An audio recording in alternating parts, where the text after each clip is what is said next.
Bueno, bos días a todos. Poucos, pero seleccionados. Grazas por non sucumbir á invitación de un paseo pola empedrada Santiago, sobre todo un día soleado de maio. Grazas, como non, á organización, especialmente a meu xefe, a Alberto Fernández Villar, por invitarme e considerarme para compartir estrado con profesionais de unha trayectoria absolutamente excepcional. Xa para rematar, meu recoñecemento ás Omega, sobre todo aos seus fundadores, polo que eso supón tesón, paixón, dedicación, pero, sobre todo, xenerosidade. Grazas. Bueno, a mí tócame falar de telemedicina, ventilación mecánica non invasiva de trastornos do sono. Vou a cambiar a rexistro castelán, porque de contigo falo en castelán nas charlas médicas. A ver se va adelante. Tengo que dar yo isto. Bueno, a telemedicina defínese como servicios de salud en la distancia por tecnologías de la información y la comunicación. No solamente es dar tratamiento diagnóstico o hacer una teleconsulta, sino también estar recibiendo tratamientos para nosotros, hacer análisis y mejorar nuestros conocimientos sobre una enfermedad. Evidentemente hay tantas tele que nos volvemos un poco confusos, tantas como se puede presentar en una televisión de pago y tantas series. Pero realmente estamos hablando de tecnologías de la información, de las e-health, como las vamos a implementar en nuestros procesos asistenciales.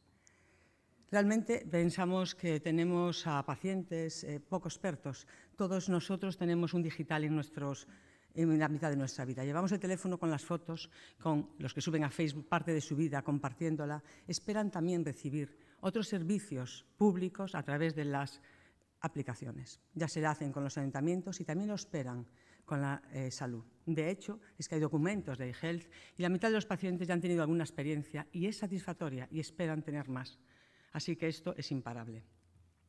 La Xunta tiene una aplicación, el Sergas Móvil, que va a tener mucho desarrollo. De momento yo creo que está en pañales, hay muchas cosas que mejorar, pero está sobre una base sólida, que es la consulta electrónica, y eso le va a dar muchísima potencia. Pero nosotros sabemos de los múltiples periféricos que están ahí. A veces miramos la bioingeniería y decimos, Dios, ¿cómo evoluciona esto exponencialmente, estratosféricamente? Nosotros vamos en una forma lineal, con una pendiente, y no los vamos a alcanzar. Tenemos cepillos que ahora en día son caros, pero ya detectan caries. Tenemos el famoso sujetador EVA que detectaba nódulos mamarios. Tenemos ya bandas que pueden detectar las contracciones y la frecuencia fetal, etcétera, etcétera. Por supuesto, los anillos que llevan los grandes millonarios en Estados Unidos con monitorización continua de la saturación de la frecuencia cardíaca, y se va a añadir la tonometría arterial, así que van a tener un mapa continuo de tensión arterial. Pero no hay duda de que todo esto que estamos mandando además a la nube y que tenemos servidores de salud, no solamente los que uno adquiere a través de su móvil, sino también los propios hospitales, muchas empresas que nos dan servicios de salud, que los datos y para Big Data están en sus nubes. Y lógicamente la institución, el gobierno, tiene que ser cauto. Tenemos que validar cada sistema que podemos plantear, que vamos a incorporar a nuestro proceso asistencial. Por eso a veces tenemos ese retraso, digo yo, porque la tenemos que validar no solamente con lo que nos diga un técnico y lo publique. Y, lógicamente, los datos de salud y su seguridad nos causa incertidumbre, y hay papers como el de Science en Nature sobre el mito del anonimato o, precisamente, el fin de la privacidad. Con todo esto de preámbulo, yo me voy a meter de lleno en el sueño y la ventilación, con todos estos gaps, esta diferencia entre lo que existe y nuestra aplicación. ¿Cómo lo estamos haciendo? Yo voy a bajar al mundo real, a lo mejor es un poco tedioso, pero vamos a hacer un viaje por la apnea del sueño y qué es lo que estamos haciendo nosotros. Bueno, yo aquí veo neumólogos y supongo que hablar un no neumólogo, porque lo que iba a hacer era precisamente una introducción a la apnea del sueño. La apnea del sueño, yo creo que esto se activa así, ¿no? Lógicamente, tan pronto empezamos a dormir, lo primero que ocurre es la relajación muscular y ya estamos roncando y todavía estamos conectados auditivamente a la película y nos están diciendo, para de roncar. Lo siguiente es que, como pueden ver ahí, colapsa la base de la lengua, yo creo que no puedo señalar con el puntero, y entonces en los flujos de abajo, este puntero no funciona, ¿no? No. Bueno, sí, aquí ven. Pues no entra aire, a pesar de que lo intentamos, cae el oxígeno y entonces eso finaliza porque el cerebro dice, da una orden, aumenta la frecuencia cardíaca y aumenta la tensión arterial porque hay que finalizar ese evento. Pero estos episodios de aumento de las catecolaminas y también el redox lleva asociado hipertensión, cardiopatía isquémica, insuficiencia cardíaca, arritmia, así como no, si mal respiro y mal duermo, mal estoy despierto, así que lleva somnolencia y otros síntomas. Como tienen y deducen, hay que hacer una prueba que no es de hacerse una placa de tórax, hay que hacer una prueba toda la noche y esto consume tiempo y hay que corregirla. Pero además, el tratamiento, el gold standard, es la CPAP, esa presión continua a través de una mascarilla en la vía aérea, aunque sí que existen alternativas. Y a todos ellos, por supuesto, les tenemos que decir que hagan vida sana, evitando tóxicos, haciendo dieta y haciendo ejercicio. Pero vamos a centrarnos en el gold standard, que era la CPAP. La CPAP lo que va a pretender es, soplando aire por la nariz, tal como una trompa de elefante que te sopla y te insufla continuamente aire, va a mantener abierta la vía aérea, como muestro en la gráfica, o sea, en el dibujo. Claro, si nosotros hacemos tanto esfuerzo para diagnosticar a tantos pacientes, y nosotros tendremos que ver que este paciente tolere esa máquina. Y esto nos consume mucho tiempo, porque adaptar a un paciente a un dispositivo que sopla aire y que además debe aguantarlo toda la noche, pues de verdad nos consume muchísimo esfuerzo, muchísimas horas de intentar que se adapte. Y tiene que ser toda la noche. ¿Por qué? Porque si el paciente no la usa toda la noche, no se va a beneficiar. Insisto, nuestro objetivo es mejorar la salud y tenemos que luchar porque consiga más de 4 horas, pero sabemos que más de 6 se asocia a mejores resultados. Por eso tienen que entender que también el tratamiento no es una prescripción de una píldora, es un tratamiento que nos cuesta mucho implementar y controlar de forma adecuada. Pero a más y más, encima que esto es una epidemia, no son pocos pacientes, nos vienen cada vez de más servicios, por la asociación que hay de la apnea con demencia, con ictus, con arritmias, nos vienen. Pero, por supuesto, los dos síntomas príncipes, roncador y pausas evidenciadas, entran continuamente por la puerta. ¿Por qué? Porque la prevalencia en la población del ronquido es 1 de cada 3, que con la definición de que molesta a su pareja al menos 2 días a la semana. Esto es así y se ha hecho en un estudio epidemiológico que habíamos hecho nosotros en nuestra área de Vigo y que se calcaba al de Vitoria, al de Busselton en Australia y al de Estados Unidos. Y 1 de cada 6 personas está cansada o somnolienta, porque la vida es así y compatibilizar las actividades sociales, laborales, pues nos hace que estemos somnolientos. Así que la entrada de pacientes es altísima. Y además difícil, o sea, cuesta mucho diagnosticarlo y tratarlos. Pero si aplicamos además los estudios de prevalencia de un IH más de 15 a nuestra área poblacional de Vigo, vemos la cantidad de pacientes que, porque sí, que pudieran venir con otra prueba y otro incluso dispositivo de eHealth que se ponga en casa, con un IH de más de 15, a pedirnos consulta. Miren ustedes, entre 15 y 64 años, 29.000 personas y con más de 65 hasta 36.000. Pero sabemos que tenemos que ponerle CPAP entre 15.000 y 21.000 personas. Así que tenemos que estar preparados para dar respuesta a la población, porque no solamente es nuestra obligación, y enlazamos con la excelencia profesional, dar respuesta a los que no vienen por la puerta, sino mejorar la salud de todo el área que nos corresponde.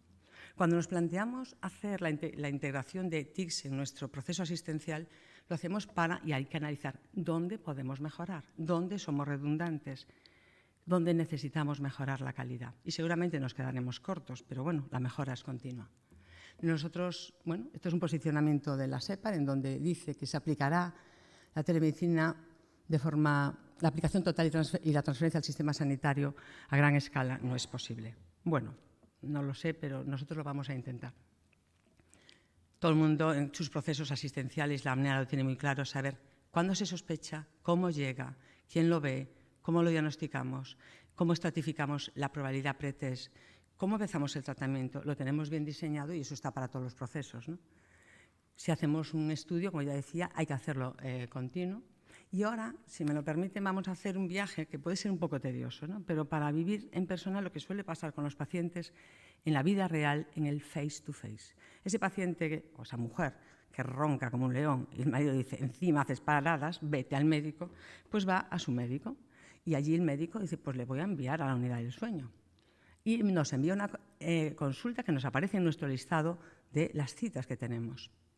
Después de un tiempo X de espera, el paciente viene a nuestra consulta y nos cuenta lo que le pasa.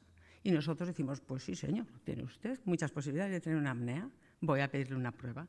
Y después de un tiempo de espera, otra unidad de tiempo de espera, vendrá al hospital a hacerse una prueba o la lleva a domicilio o duerme en el hospital o en domicilio. y después la corregimos y después de otra unidad de espera viene a buscarse el resultado y en ese momento nosotros tenemos todos los datos de los cuestionarios que ha pasado, que hemos pasado cuando han hecho la prueba, todo lo que tenemos, hacemos el informe y le vamos a poner el tratamiento. Ahí viene por tercera vez y le contamos.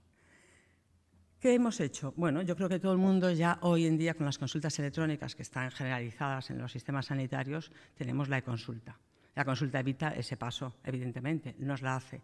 Lo único que nosotros tenemos, y yo creo que ya que todas las unidades de sueño, y no es nada innovador lo que voy a contar, la e-consulta estructurada. Es una e-consulta que lleva todos los síntomas prínceps y graduados semicuantitativamente de 1 a 4, todos los perímetros que antropométricamente sabemos que se asocian a apnea más grave, todos los factores de riesgo cardiovascular y cubren el EBOR. Esto lleva desde el 2014 o 15, lo que pasa es que la penetrancia y que los médicos de familia lo cubran y de forma completa, pues nos ha costado más tiempo. Pero es verdad que con eso nosotros hacemos una probabilidad pretest y ya contestamos y ya lo programamos. Oiga, va a venir a hacerse esto y un conductor, por ejemplo, profesional, salta y en 15 días tiene el diagnóstico.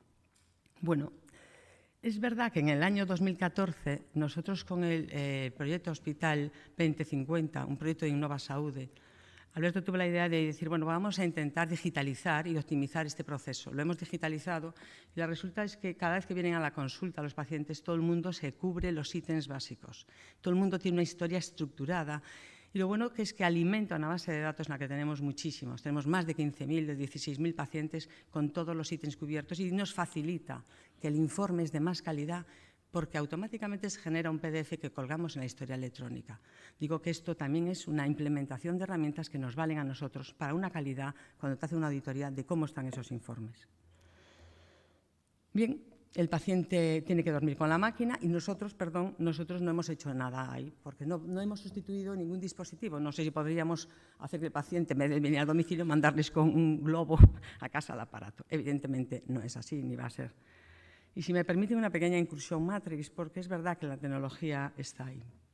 Hace ya años se publicaba que un smartphone, que es un emisor y un receptor de ondas, podría detectar apneas del sueño y se había publicado en una revista de bioingeniería los datos de validación. Ahí quedó, porque yo esta foto la tengo desde hace tiempo.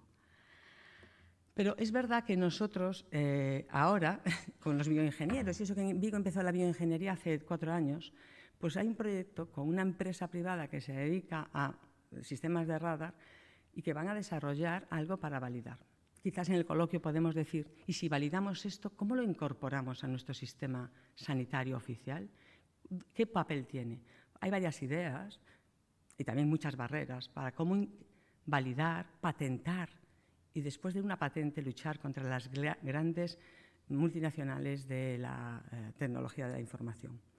Está ahí, pero yo creo que es una forma de, en esta cohabitación con la empresa privada, la universidad, mejoramos a la hora de desarrollar patentes que a veces en la investigación médica no quedan, ¿no? Démonos cuenta que este monitor, los altavoces de Alexa, ha salido publicado en Biomedical Nature, que me parece que es así la revista, su validación, y está pendiente de validación para la FDA, para la detección de arritmias. Imagínense ese que tiene una FA y que todavía no está anticoagulado, paroxística, y que de vez en cuando dice, Alexa, mira si tengo arritmias. O sea que los dispositivos están ahí y es un reto, ¿no? Bueno, esto es así. Alberto es profesor y María, mi compañera Torres, también en bioingeniería. Y eso a mí, personalmente, yo me siento un poco ignorante, me abrió las puertas de cuando oigo hablar a estos alumnos de cuarto de bioingeniería, digo, ¿cuánto saben y que creo que tanto nos pueden aportar? Hemos hablado mucho de la medicina translacional, hablando del paso de esa investigación biomolecular y ahora quizá más tenemos que estar con bioingenieros en nuestros servicios. Seguramente muchos de ustedes aquí ya lo trabajan, pero bueno, en mi caso ha sido un descubrimiento. Bueno, he visto que no hemos optimizado nada más que la probabilidad pretest de cómo y qué tipo de pruebas hacemos y habrá que ver el futuro. A la hora de implementar un dispositivo, es verdad que ya hay otros alternativos a la CPAP, hay que ser muy cauto y nosotros, bueno, en todas las unidades se entrega el aparato en el hospital, se entrega de una forma exquisita con toda la dedicación por la enfermería, pero después eso consume mucho tiempo. Démonos cuenta que la CPAP es un aparato disruptivo, es una trompa que te está soplando aire en la noche y es verdad que los pacientes se adaptan a ella, pero hay que partir de que es un elemento disruptivo. Hay que ajustar y hasta ahora ajustábamos la presión con una prueba en un momento puntual, pero una vez que ponemos el aparato en casa no sabemos muy bien lo que pasa. Vamos un poco a ciegas. Puede moverse la máscara, puede haber fugas continuas, sigue habiendo apneas, el paciente engorda y nadie lo controla. ¿Cómo hacíamos hasta ahora? Nosotros al cabo de un mes le llamábamos por teléfono, le decíamos cómo iba, si los efectos secundarios se citaban en la unidad. Eso lo hacen yo creo que estructuralmente todas las unidades de España. ¿Qué efectos secundarios tenía? Y bueno, no sabíamos ningún dato objetivo más. Interveníamos según protocolo, el segundo mes, segunda llamada, y el tercer mes, si más o menos ya usaba la máquina más de 3 horas, hacíamos una prueba objetiva para ver si nosotros somos eficaces, si estamos tratando las apneas y haciéndolas desaparecer, porque para eso le ponemos una máquina. ¿Cómo lo hacíamos? Pues nosotros fundamentalmente, salvo algunos casos, el paciente tenía que venir, lleva una máquina, duerme 3 noches en el domicilio, vuelve al hospital, descargamos los datos, ajustamos el tratamiento y esta máquina teníamos datos objetivos y decíamos, sí, usted usa la máquina 6 horas y además no tiene apneas. Bueno, es una máquina como esta que nos permite ver la respiración, las que de forma generalizada hasta ahora han tenido los pacientes. No nos estaban grabando la respiración del paciente. Aquí las ven en la parte de arriba, las presiones y cómo la máquina, bueno, a lo mejor he cogido un ejemplo, ahí viendo apneas, esa máquina que le dejamos automáticamente sube la presión y las apneas se controlan. Con eso decidimos el tratamiento. Pero ahora hay los dispositivos que ven arriba, dispositivos más nuevos que además permiten telemonitorización y nuestro proceso de ajuste de terapia ha cambiado. Cuando le llamamos tenemos datos objetivos telemonitorizados, igual que los que han visto prácticamente. Sobre las apneas, las horas de uso se ha fugado y nuestra respuesta a los efectos secundarios es mucho más eficaz porque es basada en datos también objetivos. Y por eso también en el segundo mes ya podemos hacer en la mayoría de los pacientes el ajuste, porque hemos intervenido antes y hemos conseguido usos de CPAP de más de 3 horas en el primer mes en la mayoría de los pacientes, incluso ya más de 4 horas. Por tanto, creo que sí que le hemos optimizado, hemos ahorrado otras idas y venidas del paciente, porque además en un 18% de los pacientes tenían que volver porque la prueba no era válida o porque había que hacer reajustes o porque seguía fugando y eso había que volverlo a repetir. Ahora hacemos los cambios a distancia y las cosas han mejorado. A distancia tenemos report como estos, que pueden ver aquí en la parte de la derecha, que me está dando las apneas que tiene, las fugas, pero además en esta telemonitorización podemos ver, que tampoco es perfecto en este caso, las respiraciones del paciente y podemos tomar mucha más conciencia de lo que tenemos que ajustar a este paciente en función de los síntomas. Evitamos, por supuesto, desplazamientos que son costosos, más aún en pacientes que son activos laboralmente. La edad media de nuestros pacientes está en los 53 años, actualmente, hace unos años estaba en 51, y muchos de ellos trabajan, y esto es disruptivo. Y tenemos, insisto, muchos más datos y de forma continua. Estos son los primeros 270 pacientes que telemonitorizamos con la plataforma nueva y en donde pueden ver que más de 4 horas en el primer mes es el 74% de los pacientes. Eso es una cifra fantástica. Y a menos de 10 apneas, también una cifra que no soy capaz de ver ahí, pero también muy alta. Además, nosotros cuando vemos al paciente a los 6 meses, normalmente lo vemos ahora, tenemos los datos telemonitorizados, los datos del informe de la enfermera que también cuelga en nuestra propia carpeta y los datos de la máquina porque en ese momento la vamos a descargar.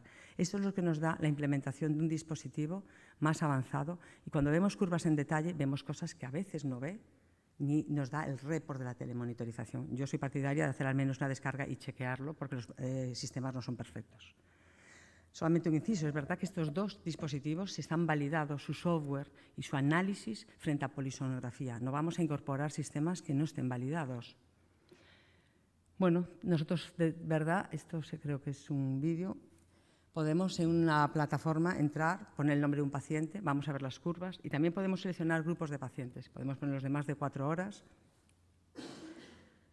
Podemos entrar, vamos a ver en detalle, vemos los usos. Hay un día que no la utilizó, vemos que todos los días la utiliza más de 4 horas. Vamos a hacer en detalle el report que nos da esta plataforma. Bueno, vemos que todos los días, 90 días, ahí está, cumple todos los días de una forma eficaz y vamos, si vemos en detalle, a ver si tiene... este es el único que voy a poner largo porque si no se me va de tiempo. El report ahí vemos que el porcentaje de días que la utiliza, el porcentaje que la utiliza más horas, las apneas que tiene. y varios histogramas. Esto yo creo que le da también calidad cuando ponemos en una historia clínica determinados datos de seguimiento, pero nos da a nosotros calidad asistencial. Esto es otra plataforma diferente en la que además podemos ver las curvas en detalle, que a veces nos dan información que no nos da lo otro, porque el paciente puede tener áreas de hipoventilación larga que no detectamos en el análisis automático de la máquina. Hasta ahora, ¿qué teníamos? Hasta ahora lo que teníamos es que los pacientes en casa tenían una máquina y la empresa que es la que nos da y la que está concertado con el sistema institucional y la que dispone de estas máquinas, luego podemos hablar de cómo son los conciertos, pues va a domicilio o iba el paciente a los puntos de atención y lo único que veían de la máquina, máquinas como estas que presento aquí y otros muchos modelos, son las horas de consumo, pero no si había apneas residuales o no. Partimos de que una vez que ajustamos el tratamiento a un paciente con auto-CPAP, sus apneas en domicilio van a ser las que nos den la auto-CPAP, pues 5 de residuales, o 0, o 10. Pero no siempre es así, posiblemente porque no tengamos datos longitudinales, prospectivos, y nos llevamos sorpresas cuando ahora tenemos la telemonitorización y nos encontramos con más pacientes. Es verdad que si ajustamos bien, se mantienen a largo plazo, pero un porcentaje va cayendo. Así que nosotros no teníamos datos objetivos y muchas veces cuando venían a consulta con eventos residuales o con, síntomas residuales, vuelvo a tener sueño y me encuentro mal, volvíamos a empezar, le vamos a llamar para llevar un auto-CPAP y vamos a ver datos objetivos. Y así que nosotros anualmente de pacientes ya que tenían CPAP en su casa, un 22% volvían a tener que hacer un auto-CPAP. Ahora el porcentaje es muchísimo menor. Pero no hay duda de que tenemos datos no solamente individualmente para mejorar la atención al paciente, tenemos datos de todos los pacientes y de forma continua. Y tenemos que, también ser responsables y hacer grupos de pacientes. En eso todavía se está trabajando mucho. Nosotros no consideramos que tengamos que hacer unas alertas de las que seamos responsables. Tenemos unas alertas quizá altas, pero sí que miramos porque en función de lo que le pidamos nos puede dar a los pacientes que tienen apneas residuales y nos salen el porcentaje, el listado de pacientes y entramos en detalle en cada uno. Vemos de repente una persona que no me sale en la alerta y cuando voy hacia atrás, no voy a entrar en detalle, veo y esta paciente resulta que estaba ingresada ahora por una peritonitis y por eso la dejo de utilizar, la saco de la alerta. Pacientes que me saltan porque tienen apneas residuales y tengo que ver y gestionar cómo hacemos con eso. A lo mejor ya los tenemos que sacar porque son unas apneas residuales imposibles de mejorar. Tenemos muchos datos que es posible que en principio nos puedan consumir mucho tiempo, pero yo creo que tenemos que incorporar esta tecnología porque de momento e individualmente para cada paciente nos aporta mucho. Pero además es que no podemos pensar que siempre se ha hablado mucho del gestionar los incumplidores. La persistencia del tratamiento con CPAP a largo plazo no es el 100%. Nosotros en el 2019 habíamos hecho un análisis y veíamos que el primer año el 14% de los pacientes a los que le indicábamos se la retirábamos. Pero a largo plazo, aquellos que estaban ajustados a 5 o 7 años, la persistencia del tratamiento era del 66%.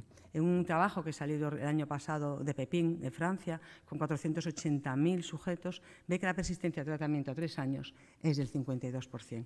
Y esto lo podemos gestionar mejor si nos saltan en las plataformas, precisamente esto, y hay que ver cómo lo gestionamos. No va a ser gratuito en tiempo ni en personal, por supuesto. Y yo creo que, aquí activamente puedo quitar el listado de mis pacientes, lo traslado a un Excel, los corto por uso. De momento el Excel, y yo creo que esto es lo que estamos trabajando con las propias empresas proveedoras, de que mejoren la transferencia de datos y que me dé también datos no solamente de los últimos 3 meses, sino previos y también de otros eventos que nos interesan de control de las apneas, no solamente del uso. Hay algún trabajo también sobre cómo mejora en los síntomas la incorporación de la telemonitorización y la satisfacción del paciente, que al menos es igual, y cómo mejora la adherencia al tratamiento. En este trabajo de la propia casa de ResMed, pues salía cómo la incorporación de la telemonitorización hace que pase del 50 al 70% el uso de más de 4 horas a los 3 meses, pero nosotros ya veíais antes, como os explicaba, que el 74% más de 4 horas en el primer mes. Bueno, estos son los mismos software, no me voy a parar mucho, que utilizamos para ventilación, pero con mucho más despliegue. Nosotros lo utilizamos mucho más en detalle. Seguimos teniendo muy presencialmente al paciente con ventilación porque las curvas de flujos en ventilación son muy importantes, pero, por ejemplo, un punto que nos ha ayudado es cuando empezamos la ventilación en el gabinete y los mandamos a domicilio, telemáticamente estamos viendo datos y podemos ir ajustando en función del volumen, si no hay fugas y una serie de datos que sabemos que pueden ser erróneos, a distancia, mejorando, por supuesto, que cuando vuelva, evitando, por supuesto, idas y venidas con el respirador y mejorando el tiempo en el que se consigue la ventilación adecuada. Yo creo que esto me lo voy a saltar por una cuestión de tiempo. Y a pesar de ese posicionamiento de la SEPAR, la propia Irene Cano, que es coordinadora del área de sueño, dice en una entrevista a la telemedicina, ha venido para quedarse al área de sueño, y yo creo que de forma ilimitada. Creo que todo el mundo hemos hablado de la telemedicina en la pandemia, pero mucha de la telemedicina que hemos hecho ha sido una llamada telefónica, y esa llamada telefónica no es la telemedicina de la que estamos hablando, porque la hemos hecho desde hace muchos años, ya desde hace décadas. Bueno, hay posicionamientos sobre la telemonitorización, porque en este área, en sueño y ventilación, creo que nos aporta muchísimo. Insisto que hay que hacerlo siempre con un análisis de dónde la ponemos, para qué la ponemos, y no como algo añadido para ser tecnológicamente más punteros. Hay, por supuesto, también leyes, y evidentemente hay unas ventajas, yo no veo nada. Así que, y limitaciones. Por supuesto, las ventajas, el ahorro de desplazamiento, los datos objetivos y continuos. Por supuesto que no sabemos cuánto nos va a costar, sobre todo a la hora de la plataforma de la gestión de tiempos. Tenemos que aprender todavía muchas cosas. Tenemos que hablar de la seguridad y de los hospedadores de los datos. Nosotros, para ponerla y que nos diera permiso, por supuesto, para integrarla en los ordenadores del Sergas, tenemos los certificados europeos y españoles de las dos casas de las plataformas que utilizamos. Y una cosa que no he dicho, la incorporación, en nuestro caso, a los trastornos del sueño y la ventilación de la telemonitorización y la tecnología, es gracias a que hay un concurso público con las empresas de terapias. Las terapias las pone una empresa, y cuando hacemos el concurso, y nosotros nos coincidió que el concurso hace 2 años, si no me equivoco, pues poníamos que necesitábamos telemonitorización, porque esos aparatos también tienen más tolerancia para los pacientes, para muchos, nos permitían mejorar muchísimo de nuestro proceso, y lo hemos conseguido. Y bueno, yo creo que nada más. Yo creo que hay muchos puntos que pudiéramos dar a discusión en el momento de que acaben las exposiciones. Muchas gracias.